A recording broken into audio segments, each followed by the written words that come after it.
Well, good morning, everybody. It is Friday, April the 8th, and it is Experience Friday Live.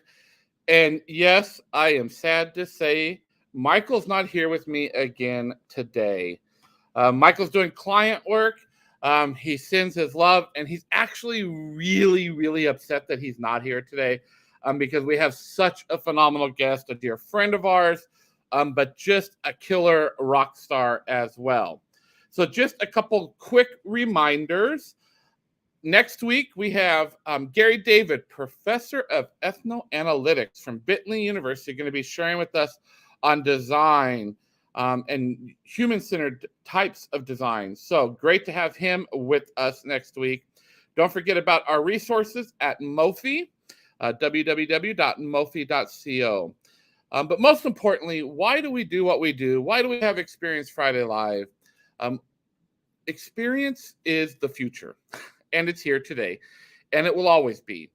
And businesses need to be thinking more than ever, how do we interact not just with our consumers, but with our employees, with our vendors, with the marketplace. And so Michael and I started this show to bring together leading experts to talk about it from all different industries and all different facets around the experience ecosystem. And our guest today is no stranger to experience. Zayna is the VP of Growth and Client Success at Teladoc Health in Canada, which I'm really excited about to even talk more about. Zayna previously led the Futures team with National Home Healthcare and aging nonprofit SC Health as their Future Strategist, which, by the way, we still love that title. Zayna is faculty for Singularity University Exponential Medicine stream and is an adjunct faculty in the Health Sector Strategy team at the Rotman School of Management at the University of Toronto. What I did not say in the beginning is Zayna is Dr. Khayat and was previously the lead of Health System Innovation at Mars Discovery District at Health Innovation Hub in Toronto, Canada.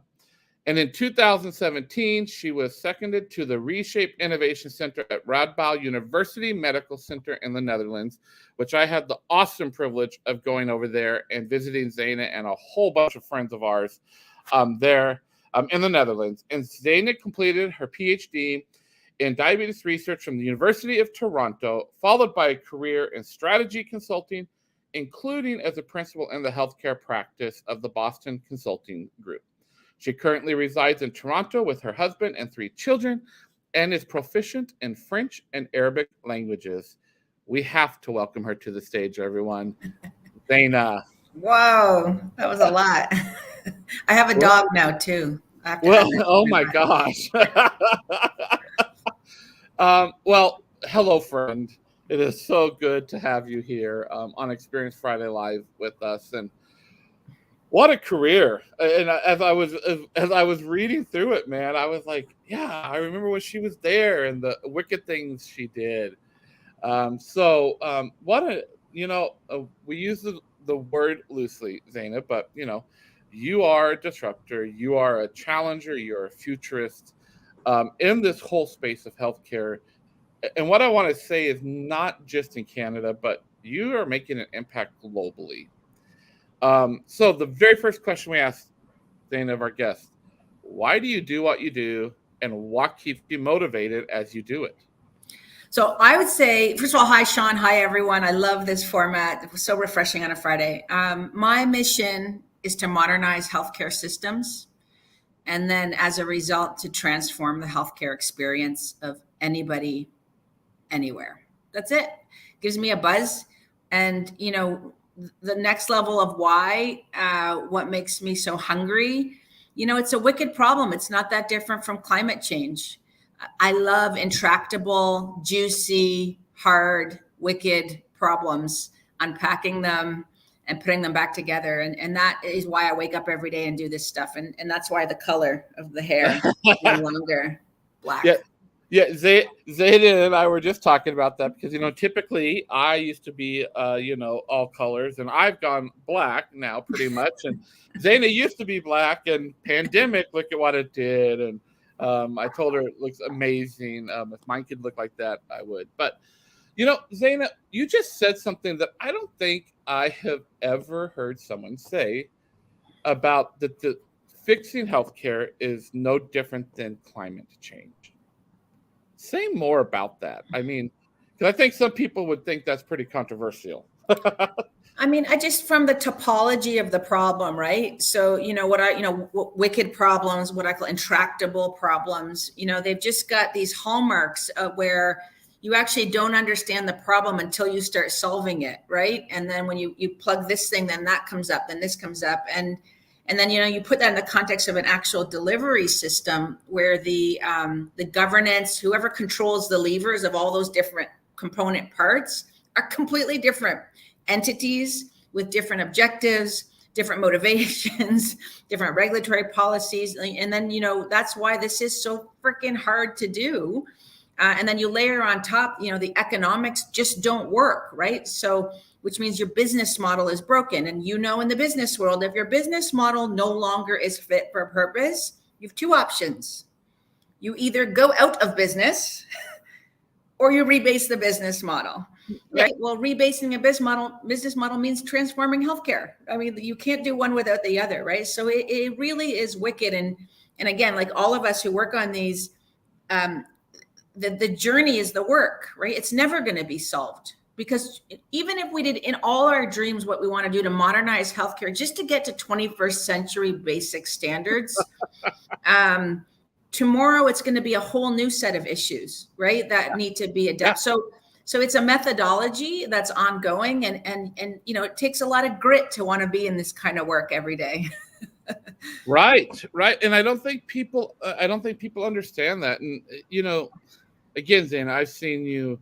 When you're at Mars and, when you're at SE Health, and you have been trying to tackle this. And what I'm really excited about is your new position in the world. And a company that I've been watching for years, a lot of people in the healthcare industry have at Teladoc. And just recently, a lot of big announcements of stuff you're doing. And you actually just spoke this last week, which is kind of funny, at the University of Ohio. On Wednesday night, gave a webinar, and I got to listen to part of it. And you are really looking at some things differently. And this is going to be a little bit of reading, but it gets us to where it is, because I was trying to say, what can I pull out of this and leave out? And I just felt like I couldn't, to get us where we needed to go today. So it says, it is known that an unprecedented amount of change is coming to our disease-based, visit-based, and facility-based paradigms of healthcare in this era of digitalization and democratization. Now, first off, as we talk about experience ecosystems, I've never heard so many silos in one sentence, right? Disease-based, visit-based, facility-based. And that the consumer pool, outdated business models, and emerging technologies are accelerating this shift, encouraging the home to be a place of healing and health.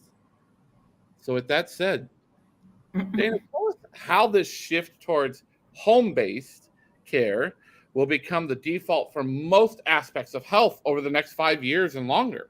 Yeah. So look, if you think back when we first built healthcare kind of delivery services way back, that was like house calls from these people called doctors, right? That's home was where healthcare was done. And then, as science came in, we had to centralize all the expertise into these places called hospitals and clinics, and the equipment and the capital and the labor, and really timeshare that expertise. A visit-based paradigm is a timeshare paradigm. You're timesharing, the 12 or 15 years of this expert, and you're timesharing your MRI machine, and you're timesharing your ORs, and your beds, your time sharing your beds, just like a hotel does, right? And that was because we had to, because, that was the most efficient way of getting this expertise to the most number of people as possible with the highest quality bar. Well, that wasn't in 100% analog context. Okay. So now digital comes along, science and data and information comes along, and that constraint, time, place, and kind of physical stuff, capital and labor, is no longer the constraint to the design of things. It's just not, right? And we've seen that with banking, and we've seen that with retail, and we've frankly seen that with food, which is a very analog undertaking. Eating food and making food don't need to have restaurants. So that's finally coming to healthcare, which means everything decentralizes and democratizes back to what I call home, but I really mean care anywhere. Home could be your car, because you're a truck driver. Home could be your school, because that's where you're spending most of your time if you're a youth. Home could be your home, right? And so that's a big deal, because I don't know, 90% of the resources locked into our healthcare systems is hospitals and physicians that are at physical places. So you can start to see how it unravels, right? And that's the future. I've been on a journey of accelerating the shift towards. And then with Teladoc Health now, that's kind of what we're doing, enabling at scale. And scale is the operative word here. So that's why I'm here. Yeah. So tell us, how is Teladoc doing this? And I love that you said the care anywhere piece, because I do think even here in the States, people get caught up in verbiage and words, right? And that we're not just saying home, right? Like, it is bigger than that. Because not, frankly, right? Like, not everyone lives in a home. You may live in a car. You may be a truck driver. And I love that. That. And so tell us a little bit, in your opinion, that, you're new in your role here at Teladoc Canada. And I know it won't be long before you're moving and shaking, if you're not already doing it there. Tell us how Care Anywhere at scale, and I love that scale, is happening, in your opinion, with Teladoc. So here's the thesis of the whole company. Every service and experience, whether it's agriculture, construction, mining, and like we've already talked about, banking, retail, food, education, will be a seamless digital commingling of physical experiences and non-physical experiences, right? That's it. And that's exactly what's going to happen in healthcare. And I would suggest, from the evidence, it's at about 70% is not going to require physical interaction, 70%. And right now we're at like 0.1%, not physical. So we've spent 150 years of medicine building infrastructure for a 100% analog physical experience. And I've just told you, first of all, that curve's going to shift to 70% digital and seamlessly hybrid. So to build that level of infrastructure to match 150 years of physical analog, you need a platform and a methodology to do that at scale at an enterprise level, right? Like enterprise, I mean, at an entire health system or whatever. You can't do little point things. And that's Teladoc. We're the best in the world at it. I think we've done 17 acquisitions in 20 years to build that capability, which means any person, any condition they have, any state of their healthcare journey, and in any setting, we can enable that digital hybrid experience at the same level of quality of infrastructure, rigor, data as we've done 150 years of physical. That's why I'm here, right? We need that kind of a level of capability to get there. Yeah. And that's kind of, even as you were just talking, I think most people think Teladoc's just come on the scene, right? In the last, 5 to 10 years. 2002. Yeah. So they're in their 20th, year as a company. And what's sad to me about that, I mean, I'm thrilled to what we're seeing, right? But the amount of disruption, how long it took to truly disrupt for, people are like, oh my gosh, Teladoc is disrupting the industry right now. They've been around for 20 years and the industry wasn't listening, right? Well, I'm going to make a correction. We're not disrupting anybody. I think that's part of why I chose Teladoc. It's very explicit. we're never going to say we're disrupting anything. We are here to enable the existing assets to get to that, what I just told you about, the digital, physical, right? We are not replacing them. Others want to do that, not us. And to me, there's just no way the hospitals, the health systems, are going to just get disrupted overnight, like what Airbnb did to hotels, these other asset light. That's not the thesis of Teladoc. We are here to mirror other workflows and just get them up to level set, to be the level of infrastructure physically to get the digital to match, right? So just to be clear, and therefore, because we're there to enable the assets, we have to go at their pace of readiness. The only thing I'll say, though, 20 years in kind of digital enablement of care, and right, we're not just a tech company. We have 50,000 clinicians. We have software and hardware, but we have clinicians, we have software to enable, and we actually deliver care. We're a healthcare delivery company. We have 900,000 people on our, digital first chronic disease management platform. So the thing about it, 20 years, like dog years, okay? Dog versus human, 7-1. I'm going to say it's about 100-1 when you're creating a digital, right? So that's the thing, is humans think linearly and locally. So we look forward at, we're like, oh, it took 25 years for healthcare to, have digital records. Oh, it's going to be another 20. No, software is on an exponential curve. It gets better and faster and cheaper and better exponentially, whereas 150 years of medicine was linear and analog. So our brains just can't compute the speed, right? But I get it because I'm a futurist. So I think we're going to get there a lot faster than everyone thinks. And I would agree. Obviously, COVID gave us a nice little turbocharge of speed on our little blip because, all of a sudden, again, because we've had a facility-based paradigm, place all of a sudden became an extremely risky undertaking. Yeah. Right? The cost of physical contact. So now it became a very big decision factor in the channel through which you access services, and it just wasn't before.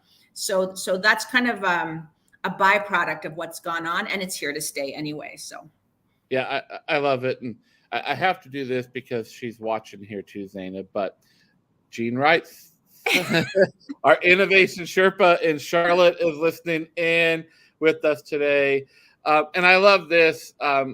Jared Johnson says enabling versus disrupting, right? And I love how you just put that. I think some people would still say you guys are being disruptive, but I get it. I get what I We're love. not. Yeah, it's why I came here, right? I would love to disrupt too. By the way, I've given a lot of talks about that, right? I just think who's going to be here to help the existing assets get to where they need to be at scale and speed? That's us, right? That's what I want to be part of.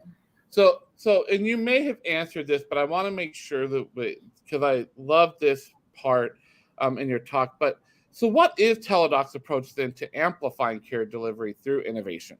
Because you're just talking, but there's got to be an approach to this too.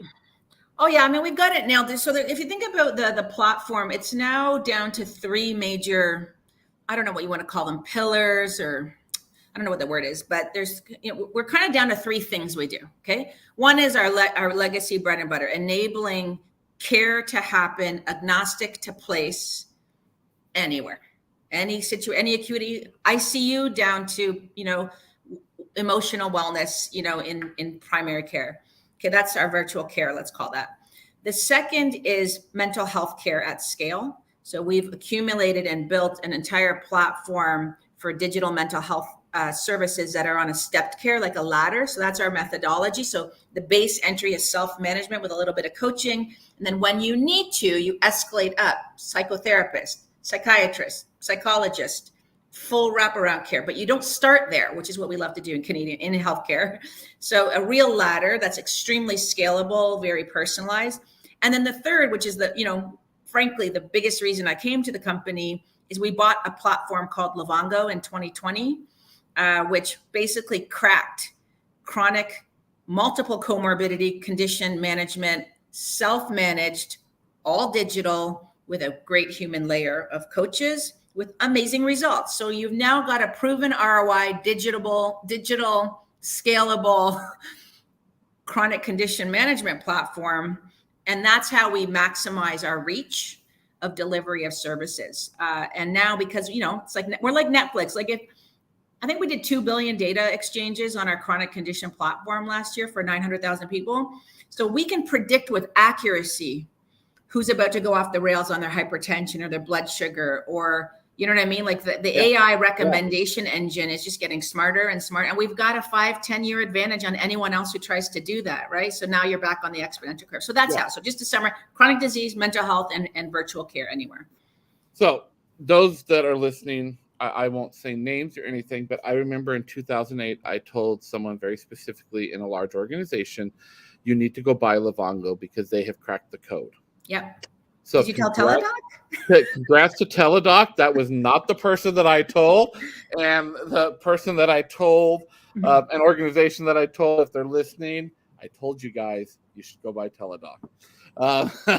Just to bring a personal story, right? So I'm a classic, like, daughter of immigrants, from the Middle East. So and I was pretty smart. And so, of course, your parents, because my parents didn't even go to school, right? They're like, they couldn't believe I was going to get a high school degree, a diploma. Okay. It was like a big deal for my family. And I had, really good grades. So my dad's like, you should be a doctor, because that's like, you always make your Arabic parents happy when you're a doctor, so they can go brag in their communities. So I studied biology because I didn't know, no one went to university that I ever knew. And then, I got into all these medical schools, and then I was like, I have no desire to heal anybody physically. Like, I can't even stand like changing my kids' diapers. So I didn't go to medical school. And then, of course, I didn't know what I wanted to do, because I had this biology degree. I had A+, but I didn't want to be a doctor, I realized. So then I just did more school. So I did a Ph.D. in diabetes research. And again, I didn't want to be a scientist, but I didn't know. So anyway, I'm doing my diabetes research, and I realized, like, this research I'm doing, I'm going to publish papers. I am never going to ever impact a person with diabetes in my lifetime, because I'm contributing one little morsel of knowledge that one day will add up to a lot of other knowledge and one day change clinical practice or therapeutic medicines, right? And I'm like, not enough impact for me. So anyway, I made my way, and now I get to bring the Livongo diabetes platform to the first market outside of the US, which is Canada, this year. I will impact more people with diabetes this year than if you know what I mean? Like, that's the power of these platforms. And that's, personally extremely important to me. I love it. What a full circle moment for you in your life, in your career, Zayna. All right. The last question we give to everyone here on Experience Friday Live is, what experience trends do we need to be paying attention to for 2023 and beyond? And this can be experience in healthcare, from patient, whatever you're seeing out there. What do you say? I'm going to say there's probably 3. So one is, in education, we talk about flipping the classroom, right? We've heard that thing where, you do the learning of the content on your own, then you come to the class, and with your teacher, you actually discuss.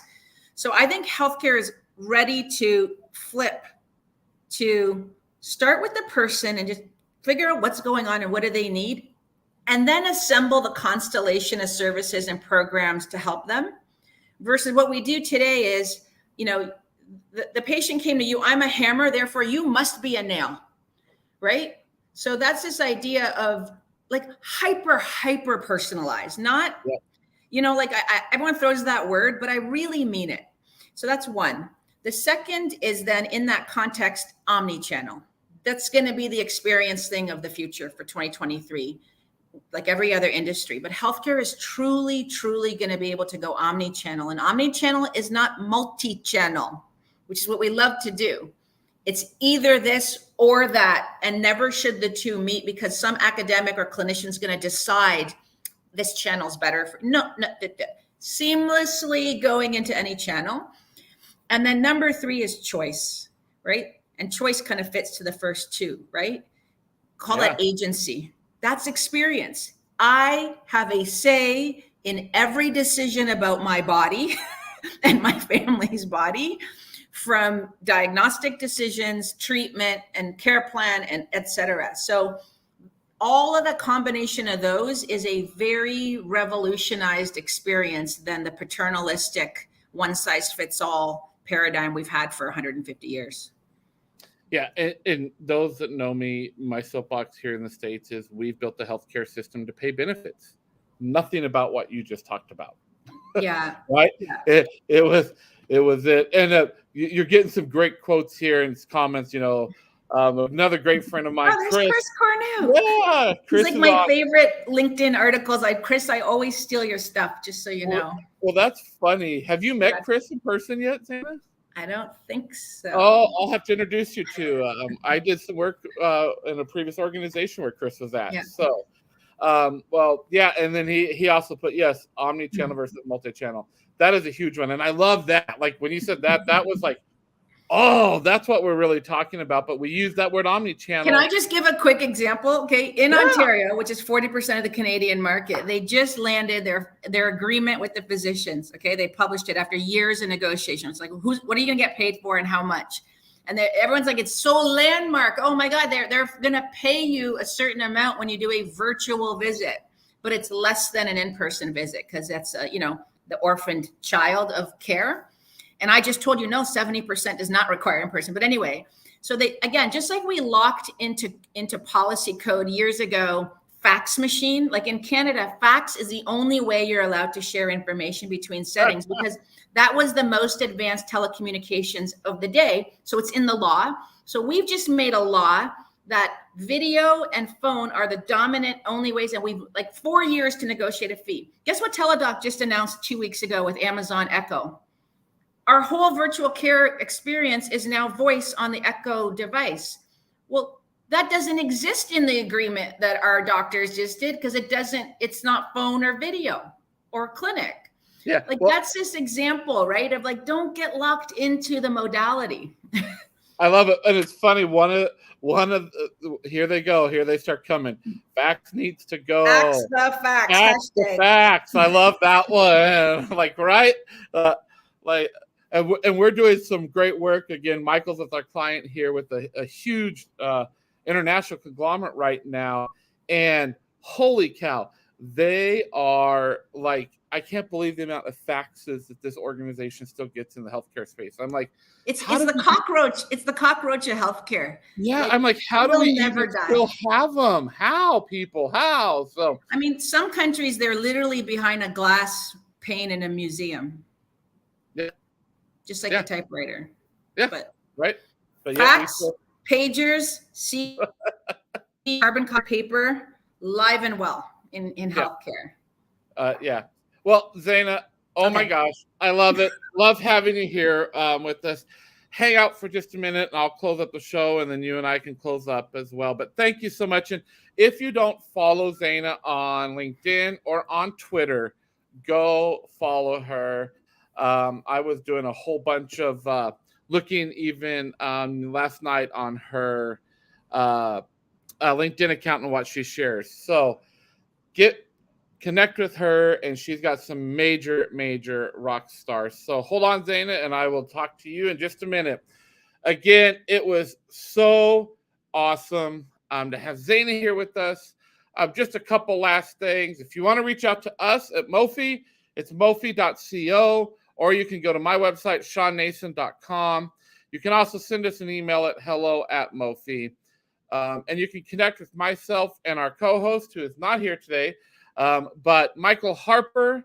But most importantly, just like Zayna and so many others that have been on the show, if you play in this experience ecosystem, wherever it is, we want you on the show. Reach out to us. Send me an email. Connect with me on LinkedIn. We will make it happen. We are so thankful that you guys are continuing to support what we're doing here and that we are making a difference. And just some last ones. Thank you to Zayna from Dubai. Again, Chris, thank you. And Andrea, thank you to you, Zayna, as well. So we will see you all next week, and enjoy the rest of your Friday.